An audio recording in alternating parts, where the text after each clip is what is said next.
ಎಲ್ಲರಿಗೂ ನಮಸ್ಕಾರಗಳು. ಈ ದಿನ ನಾವು ಮಹಾರಾಷ್ಟ್ರ ಕ್ಷೇತ್ರದ ಸುಕ್ಷೇತ್ರ ಪರವಳ ಸುಕ್ಷೇತ್ರ ಸನ್ನಿಧಿಗೆ ಬಂದಿದ್ದೀವಿ. ಬನ್ನಿ ಸ್ಥಳೀಯ ವಿಶೇಷತೆಗಳನ್ನು ತಿಳಿದುಕೊಂಡು ಸ್ಥಳೀಯ ಪೂಜಾರಿಂದ ಇಲ್ಲಿಯ ಸ್ಥಳದ ಇತಿಹಾಸ ಹಾಗೂ ವಿಶೇಷತೆಗಳನ್ನು ತಿಳಿದುಕೊಳ್ಳೋಣ. ಅತ್ಯಂತ ಮಹತ್ವಪೂರ್ಣ ಆಗಿರ್ತಕ್ಕಂಥ ದೇವಸ್ಥಾನ ಇದಾಗಿರೋದ್ರಿಂದ ಮತ್ತು ಜೊತೆಗೇ ವಿಶೇಷವಾಗಿ ಶಿವಲಿಂಗ ಸಾಮಾನ್ಯವಾಗಿ ಪೂರ್ವಮುಖವಾಗಿ ಅಥವಾ ಉತ್ತರಾಭಿಮುಖವಾಗಿ ಜಾಸ್ತಿ ಇರುತ್ತೆ. ಆದರೆ ನಾಗನಾಥ ಮಂದಿರದಲ್ಲಿರುವಂಥ ಶ್ರೀ ನಾಗನಾಥ ಸ್ವಾಮಿಯು ದಕ್ಷಿಣಮುಖವಾಗಿರೋದ್ರಿಂದ ಅತ್ಯಂತ ವಿಶೇಷವಾಗಿರ್ತಕ್ಕಂಥ ದೇವಸ್ಥಾನಕ್ಕೆ ಈ ದಿನ ನಾವು ಬಂದಿದ್ದೀವಿ.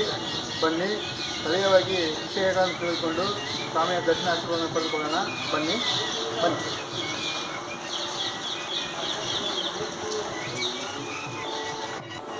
हिगरस बालक को उपदेश करते समय वो बोल रहे कि तुम अपने गुरु को प्रसन्न करो. फिर हिगरस अरण्य में गए, जंगल में गए और गौ सेवा करने गए, गौ माता की. फिर सेवा समाप्त होते समय 12 साल से समाप्त होने के बाद बोले आपको पुण्यात्मक पाप हो गए. इसलिए फिर से 12 साल गए वो क्षेत्र महावर्ग वो रेणुका माता का मंदिर. उधर अग्निकुंड को जलाया और उसमें अपना हाथ पैर सब डालने लगे. फिर माता प्रसन्न हो गई. और ये मानव सरोवर जहाँ ये लकड़ी का घोड़ा हाथ में सर्प का चाकू, उधर मानव सरोवर में फिर शिवजी का दर्शन हुए. ये शेख नसरुद्दीन बादशाह ये अभी किधर है मालूम है क्या? ये रशिया के नज़दीक उज्बेकिस्तान बोल के देश है, एक कंट्री है. उधर है शेख नसरुद्दीन बादशाह का गाँव. उधर वचन दिया था और उन्होंने क्या किया उधर ये सब साइड के एक गिरा दिया, प्लेयर गिरा दिया और ऊपर का छत ये रख दिया. वो राजा खाली राजा ही नहीं वहाँ से उठ गया, सब भाग गए. और उस राजा को वचन दिया चांद सूर्य रहेगा तब तक तेरा नाम रहेगा. इसलिए इधर शेख नसरुद्दीन बादशाह बोलते हैं, शेख नसरुद्दीन बादशाह के सामने. वो दिमानंद धनगर ने शिवजी को रोटियां और चटनी ला के दिए थे, इसलिए उन्हें उनके पीठ पर 7 लंगर से मार दिया. इसलिए उनको 60 पीढ़ी तक राज्य मिल जाए. ये वर्धम्मा बोलते शिवजी के भक्त थे नागनाथ महाराज के. वो डेथ हो गई थी. उसके सर पे एक लिंग तेली ने हाथ रख कर वो नागनाथ महाराज के सन रखे एक लिंग तेली उसको जीवित कर दिया. पुनर्जीवित कर दिया. और जब उसके ऊपर संशय हो गया, ये ले उनके ऊपर संशय क्या बोलते उसको अच्छी नहीं है. हाँ. और सब लोगों ने वहाँ के नवनाथ को बुलाया. तो नागनाथ महाराज बोले एकलिंग तेली को तुम क्या कर रहे हो? एकलिंग तेली बोले मैं अभी ऐसा कटड़े करते हैं. हाँ बांध बोले एक भिन्न तो उसको क्या बोलते आपको प्रश्न कटड़. हाँ. और वही वो भिन्न लेके गए जो बांध कम है लेकर वो ले गए. फिर नवनाथ बोले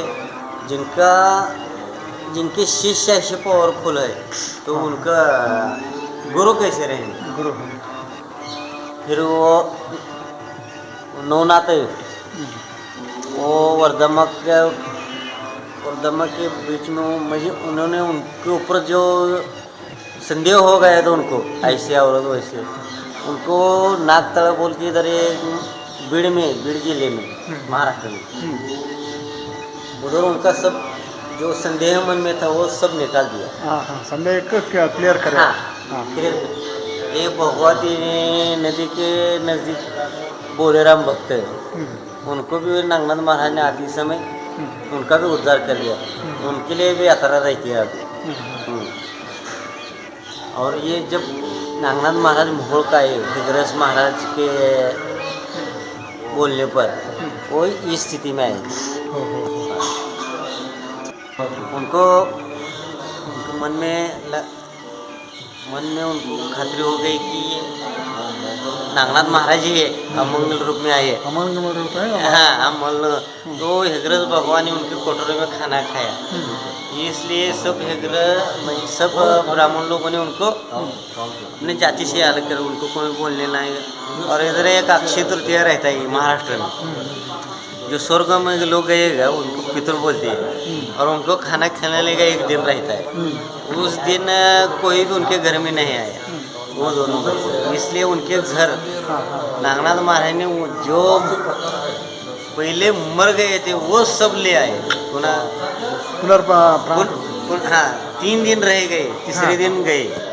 फिर वहाँ वो खिड़कियाँ दिखती है क्या, वो बोले, कोई बोलता है मेरा बाप है, कोई बोलता है मेरा भाई है, कोई बोलता है मेरा बहन है।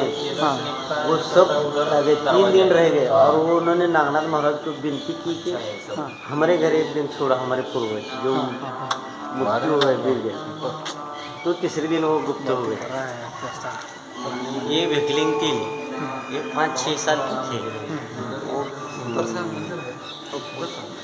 वो पुराने टाइम के जो खेल रहती थी ना, पिट्टी दंडू कुछ वो उन्होंने अपने को बालों में पूर दिया, जमीन में गाड़ दिया, और बोले शिव जी को मेरे को आप ऊपर नहीं आने, मैं इधर ही ठीक हूँ।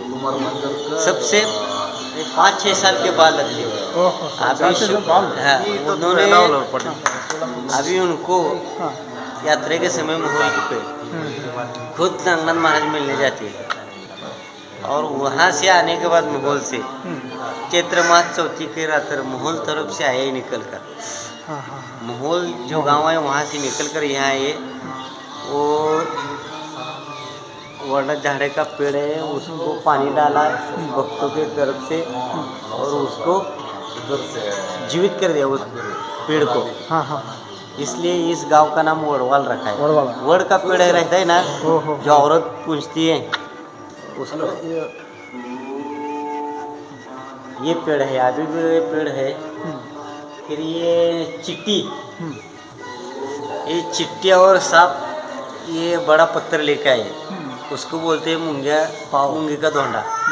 वो पत्थर है, बहुत बड़ा पत्थर, बहुत बड़ा पत्थर है। ये पत्थर अभी भी गांव में है, यहाँ गांव में है, इधर ही है।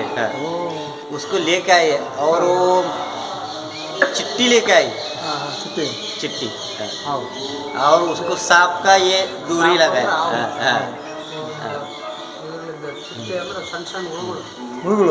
कन्नड़ बरुत्ता निಮಗೆ? ये भैरमभट्ट ब्राह्मण पैठण के, वो सब जगह घूम फिर के आए और बोले कि मैं हिंदू का मुसलमान। उन्होंने खुद भगवान को प्रश्न किया कि मैं हिंदू का मुसलमान, इसलिए उन्होंने क्या किया, 4 सेवक बोले और उनको कूट दिया और फिर से जिंदा कर दिया। और ये संत बतकावा माता यहाँ मारडे में, वो मारडे से यहाँ शिव जी के दर्शन के लिए आती थी। उनको प्रसन्न हो के बोले मैं ही तुम्हारे गांव में आऊँगा, लेकिन ये जो है ना समाधि उनकी मशान भूमि में है। उनको एक बोला कि मैं तुम पीछे मत देखो, मैं खुद तुम्हारे यहाँ हूँ। लेकिन उन्होंने पीछे देख लिया, और देख ले तो मशान में उनकी समाधि। ये हिगरस भगवान ने अपने शिव गुरु के लिए अपना सिर कमल कर दिया, बहुत ही बड़ा है। गाँव का नाम है श्री क्षेत्र वडवाल। ये सोलापुर जिले में मोल तालुके में आता है। ये बहुत बड़ा तीर्थ क्षेत्र है, श्री नागनाथ देवस्थान वडवाल। इधर शंकर भगवान का अवतार है ये नागनाथ महाराज, और ये इधर उन्होंने आकर समाप्त किया है। वो मानस सरोवर हस्तिनापुर से शुरुआत की थी आने के लिए। इधर आकर 2-3-4 तीर्थ क्षेत्र है, मानव, केगांव, मार्डी, मोल ऐसे स्थान है उनके। इधर लास्ट में वडवल को आए थे, और इधर आकर उन्होंने अपना अवतार समाप्त किया। और इनकी यात्रा चैत्र अप्रैल में हनुमान जयंती के दिन शुरुआत होती है उसकी, और 8 दिन यात्रा चलती है। यात्रा ये बाकी यात्रा को यात्रा बोलते हैं। यात्रा को यात्रा बोलते हैं। हाँ, यात्रा किसका रहता है मालूम है क्या? बकरा और इसका जाता है।